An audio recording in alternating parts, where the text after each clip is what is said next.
A very good day all and welcome back to Art and Craft, a hobby. In today's video, I'm going to show you how to make this quilt swing. So let's begin. The materials we'll need to make this swing are a comb with 2 rows. Here I'm using a hairbrush. So if you don't have a hairbrush, you can use any comb that has 2 rows or you can join 2 combs to make it. We will also need a quilling comb or a normal comb, glue, scissors, quilling needle, tweezers, a skewer and some quilling strips. I will first make the angles for the swing, for which I have taken 2 strips here of different colors, and I'll start making the quilling comb pattern as I am showing in the video. You'll have to take the strips between one slot in the front row, then loop the strips to a slot in the row behind and bring the strip out from the same slot in the front row.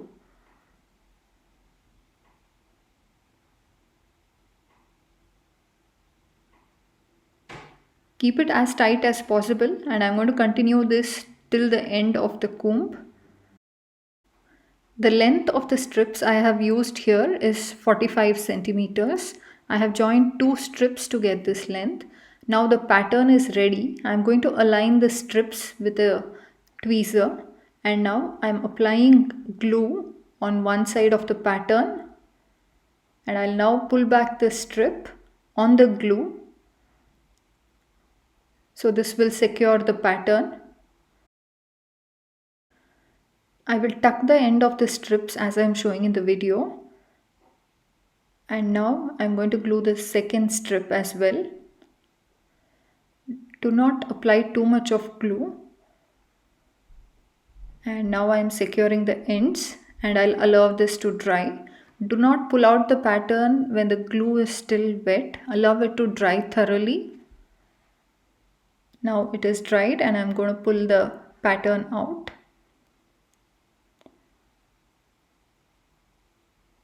Pull it slowly from the base and then take it out. So now the pattern is ready. I'm going to join 2 of these patterns to make one angle. We will need 10 such patterns to make the swing. I'm now going to press the pattern. So I've used 2 strips here.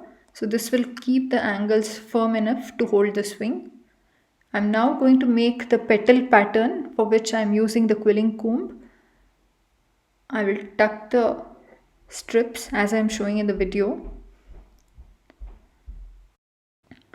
So this is the first loop and it's going to be the loop in the center. Now take the strips to the next slot on one side and make a loop. Glue again and bring the strip to the other side and form a loop. Tuck the glue and again take the strips to the other side.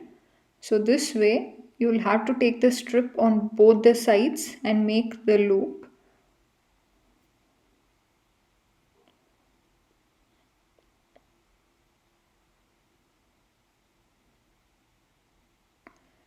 Do not forget to glue every time you bring back the strip.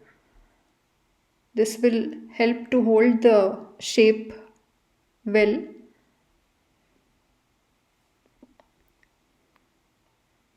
So this is the pattern we get.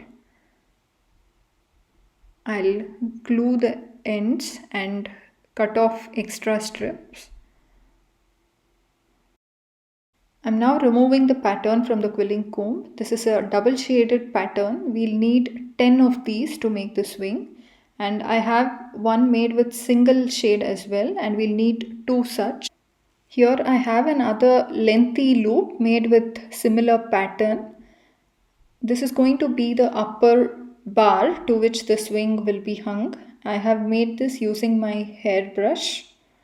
So now to make the petal, I am going to take these loops and fold it back as I am showing in the video, and I will glue it in the center to make this pattern. I now have the pattern made with the hairbrush and the 5 petal patterns. So I'm going to make the seat of the swing with these. Each of the petal is having different shades on both sides. So I'm arranging it with the like side facing each other. One of this pattern is going to be the seat and the other one is going to be the backrest. I have glued all the petals. I'm also going to apply some glue between each of the petal as I am showing. I also have some 10 mm open coils which I'm going to glue between the two petals of the seat as I am showing here. This is going to be only for the seat and not for the backrest. I have two small teardrop shaped coils which I'm going to glue at the end of the seat as I'm showing in the video. I will now join the two angles to make a triangle. So for which I have taken two of the hairbrush patterns and one of the quilling comb pattern. I'll glue these two hairbrush pattern on two ends. You can either glue one at a time and allow it to dry, or glue both and hold it for some time for the glue to dry. Base of the angle is now dried and I'm going to glue the upper portion.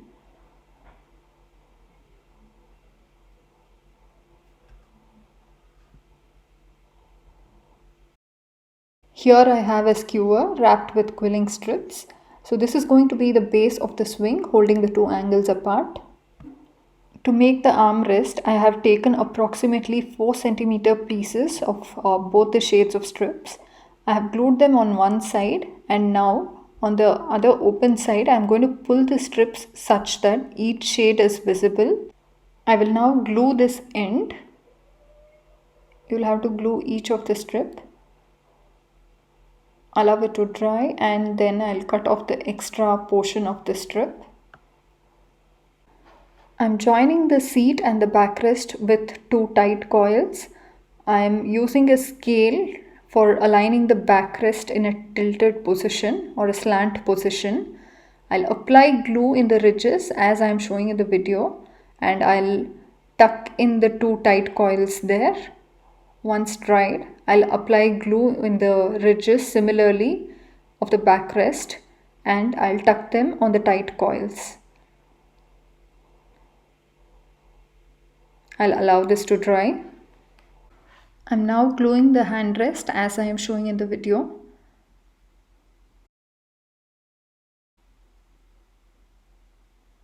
Once glued, hold this for few seconds and repeat the same on the other side as well. The seat is now fully ready. To make the chain for the swing, I'm going to use half strip each of both the shades and I'm now securing the ends. I have folded it into equal halves and I'll now glue this to the seat.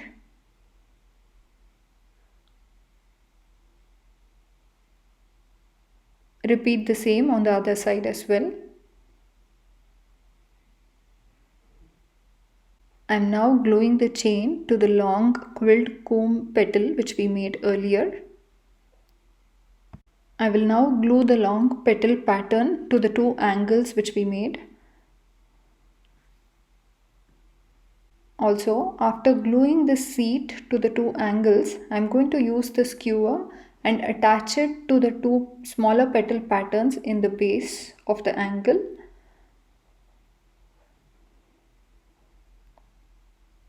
Our quilled garden swing is now ready. Hope you all liked the quilled garden swing today. If you did, please do hit the like button. Also, do share and subscribe to Art and Craft, a hobby. Thank you for watching. Keep supporting.